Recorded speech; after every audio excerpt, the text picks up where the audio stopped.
Hello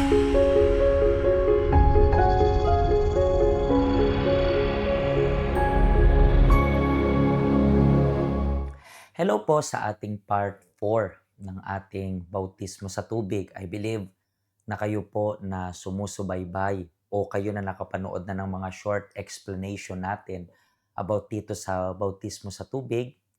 Naiintindihan nyo na kung ano yung ibig sabihin, yung tunay na ibig sabihin ng bautismo sa tubig. Ngayon naman, pag-usapan natin itong paglulubog.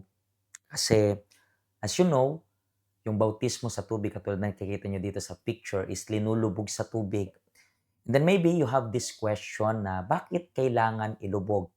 Basahin po natin yung explanation kung bakit inilulubog. Let's read it together. Sabi dito, marami nang nasabi tungkol sa aktwal na paraan ng pagbabautismo.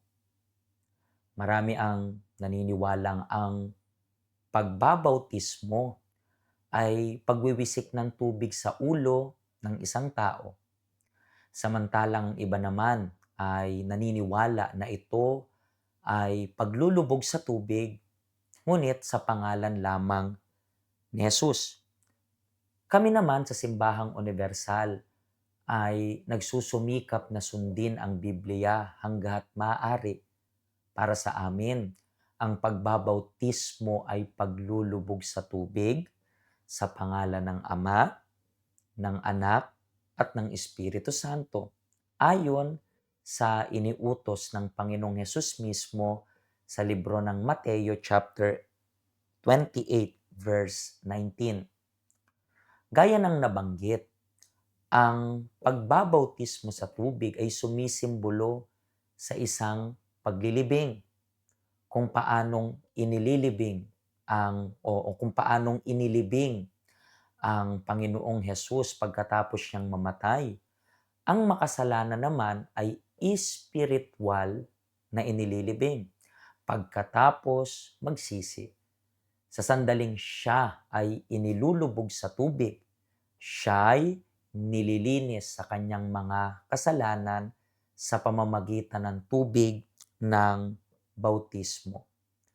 Sabi diyan, Roma chapter 6 sa verse 4.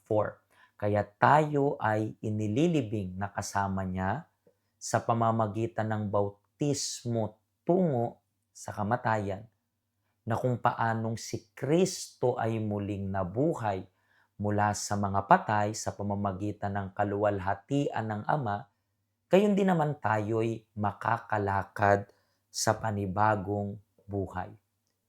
Ang araw ng iyong bautismo sa tubig ay isang espesyal at di malilimutang araw.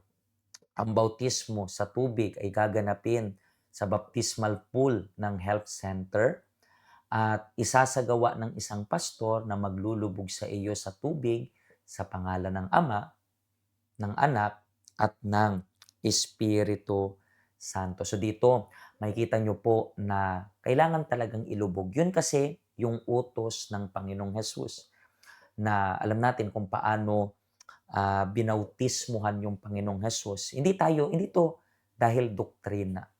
Hindi ito dahil sa UCKJ. No, kasi kinokopya lang natin kung ano yung nakasulat sa salita ng Diyos.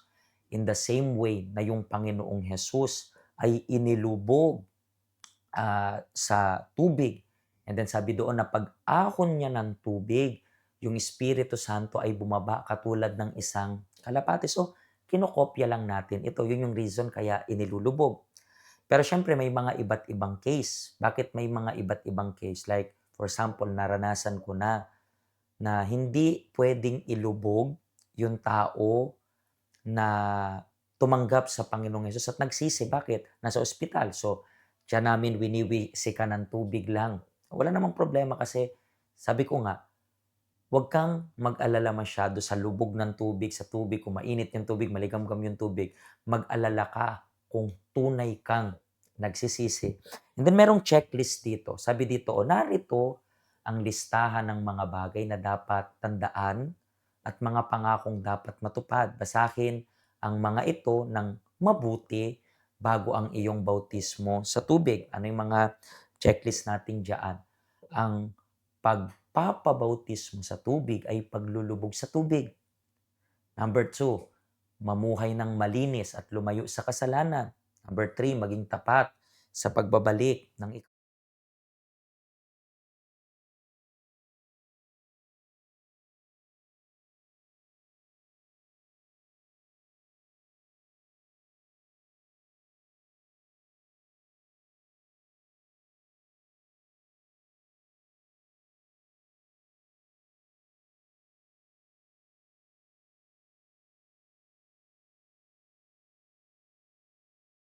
At so far, tapos na yung sa booklet natin. And sa next part ng ating episode ng Baptism and Water, pag-uusapan naman natin yung question and answer.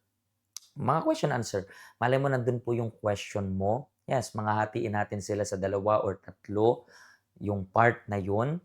Pero panoorin nyo pa rin.